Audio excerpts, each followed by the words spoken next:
we struggled with the decision to make this video or not.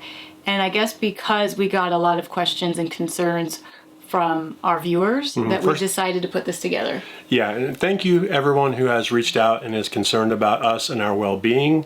Yeah, that's pretty touching, actually. At the time, actually up until today, it hadn't really affected us a whole lot. I mean, yeah, there's no toilet paper anywhere, and luckily we had stocked up on toilet paper and we didn't even know we needed to. Yeah. It's just how we just buy our toilet paper. How we roll. That's just how we roll, yeah. Yeah, so we already had the toilet paper. So when this thing first started, we had just gotten to Charleston, to James Island County Park. And that kind of was a little bit weird. It wasn't quite getting locked down yet. In fact, we took a tour of the Patriot's Point. And that was the last real thing we did before things started getting locked down.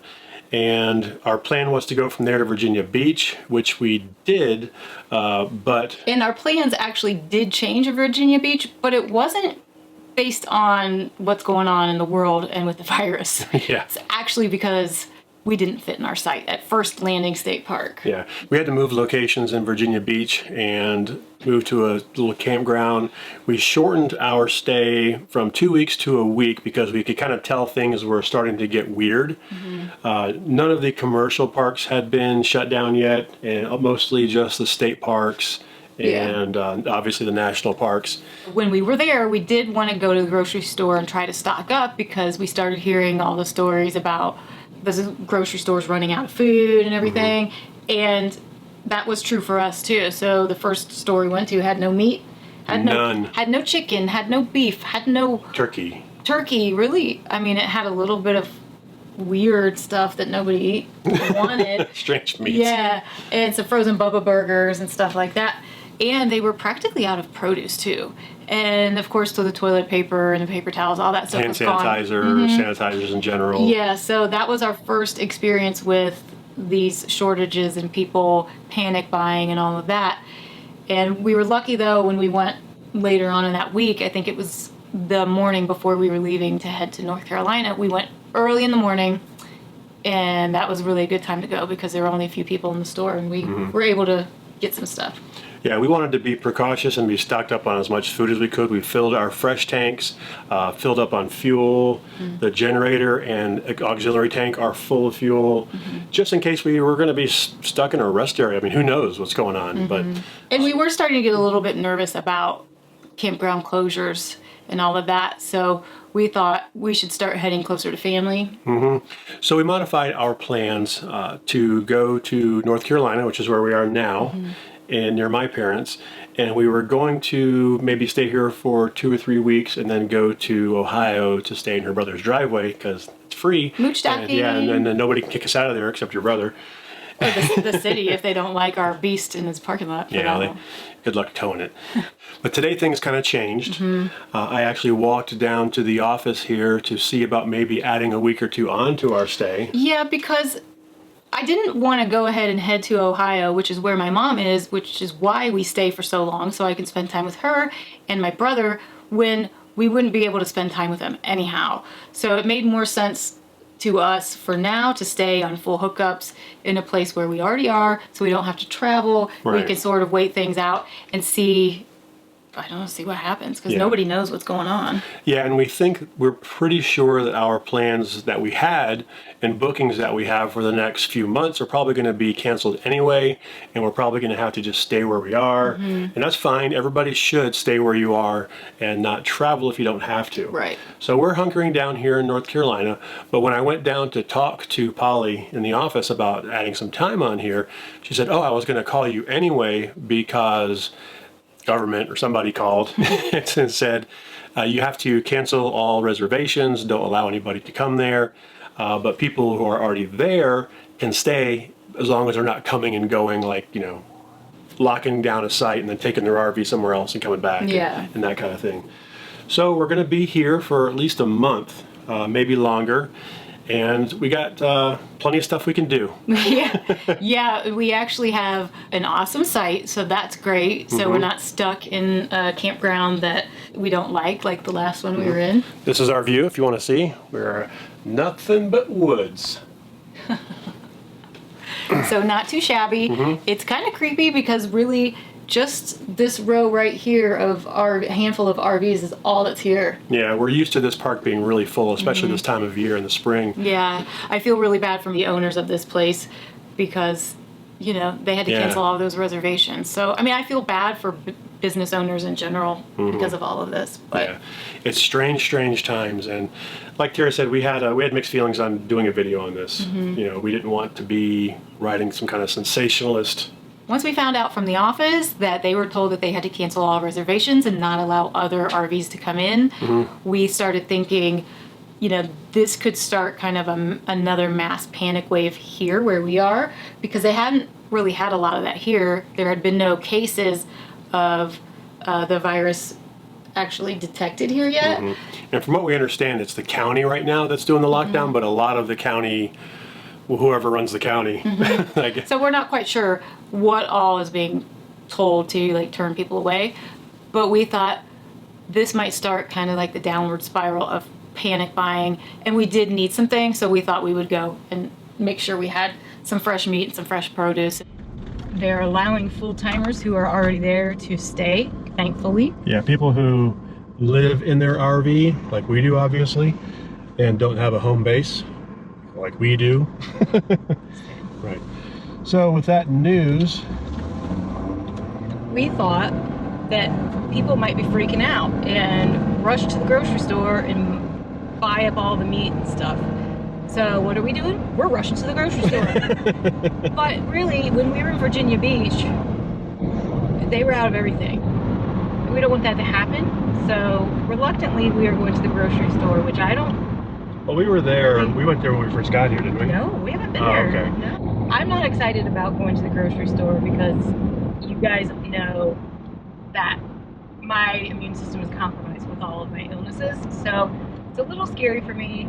I don't have a medical mask, but I have my buff for the motorcycle. So I am gonna be that person that walks around the grocery store covering her nose and mouth. But I might not be able to breathe, so it might not last long. And I have latex gloves that I'm gonna put on. Oh man, I have never done this before. But it's my life and my health and your health and all that. Yeah. And, you know, I think as long as we stay away from people, we're going to wipe things down. We're going to follow the process of not touching our face, and Which is a very hard thing to do because you don't realize how much you do it until you're not allowed to do it. And so then you notice how often you go to touch your face. So it's not an easy thing to do.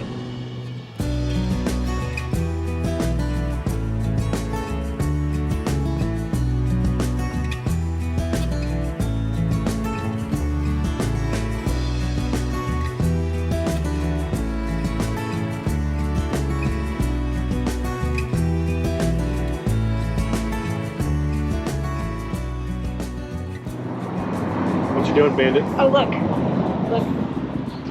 2 Flatiron steaks. They still have, as you can see, plenty of meat. So it's a good thing we went because they were already out of chicken.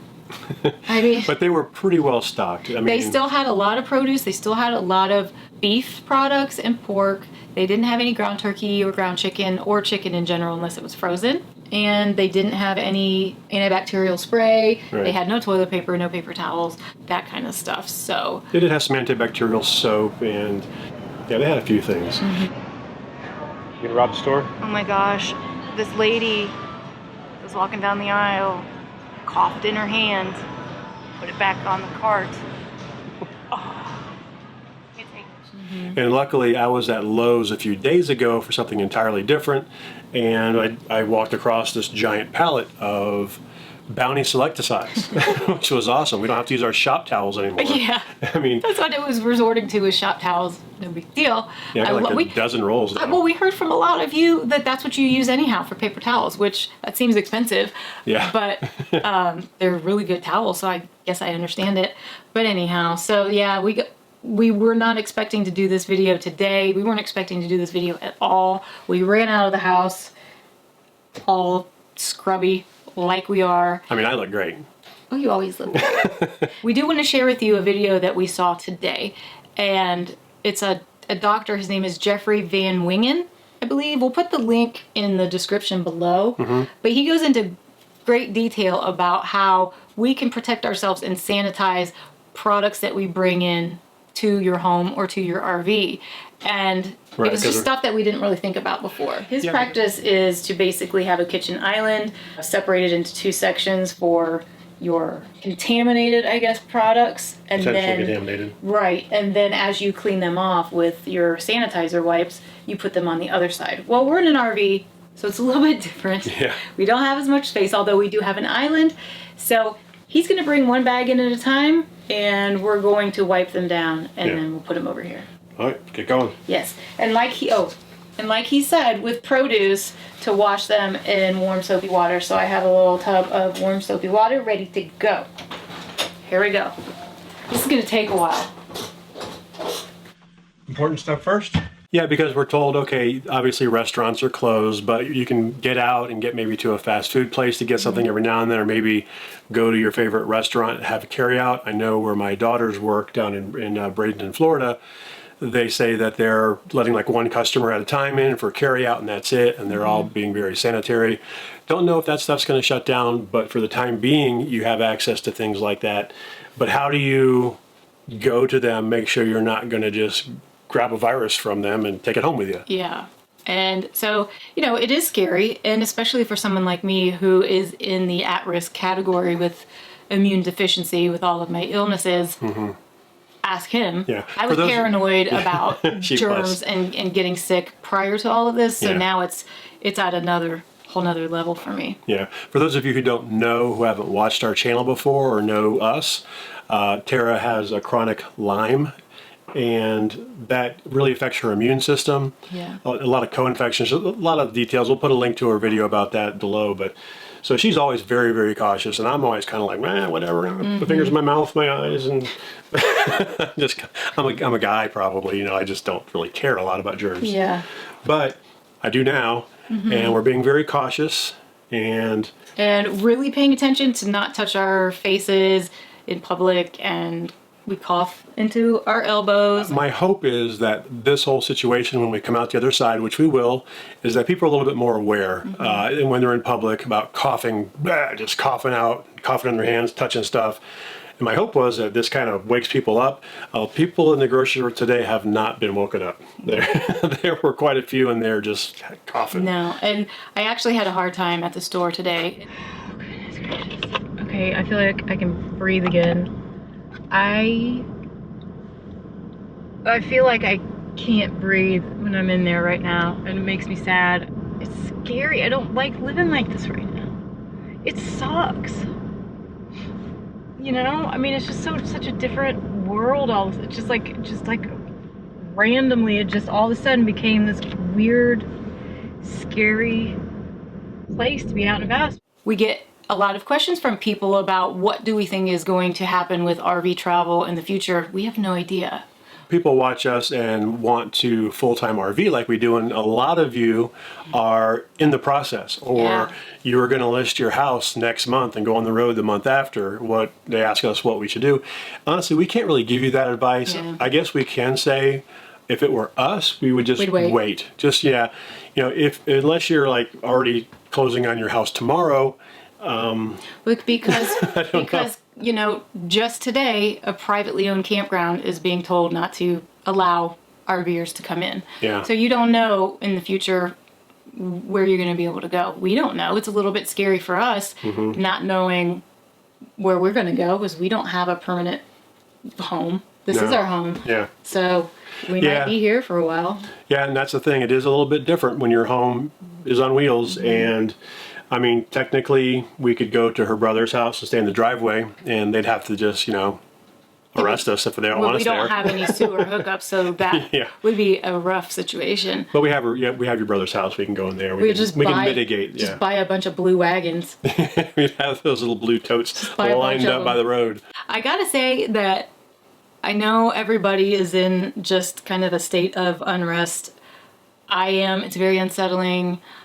I don't like it. I hate it. At the grocery store, I got choked up a few times because it's just weird. This whole thing is weird and uncomfortable and scary, and uncertain, and I'm afraid. I'm afraid a lot. And we don't watch a lot of news. No. We watch it, we turn it on once or twice a day for a little bit just to get our briefing. We turn on what we call Corona TV because that's all that's on TV. Well, our normal shows and stuff. Well, yeah, we watch our entertaining shows at night to just get our minds somewhere else. But that being said, we still have a lot of videos in our queue that we're working on. And we can still do a lot of filming while we're here. Yeah, so those of you who are hoping that we're not going to do videos, what was I saying? I don't know. People don't want us to do videos. Those of you who are wondering if we're still going to be producing content, yes, we still have like a lot in the can from last year, and we already were planning on picking up some of our maintenance series again. We need to sanitize our tanks and do our seals and our slides, and we're going to do a lot of that while we're here because we're here. Yeah. What else we got to do? Yeah, and we're in the Smoky Mountains. And what better way to social distance than get out on the motorcycle? Absolutely. So we're going to do some of that. We're going to take you guys on some rides here. Some of the ones you guys have recommended that we haven't been on before, like Little Dragon, and I think there's a few others. Yeah. We will get through this, people. It will be over. Don't know how long, but we'll ride it out and be stronger safe, at the end. Be smart. Don't travel if you don't have to. I know it's a bummer and you want to go camping and do all that stuff. You'll be able to, but just hold tight. Yeah. And any questions? Comment below if you have anything we didn't address in regards to full-time RVing in the midst of a pandemic. Yeah, be safe. Wash your hands. Don't touch your face. Bye. Bye.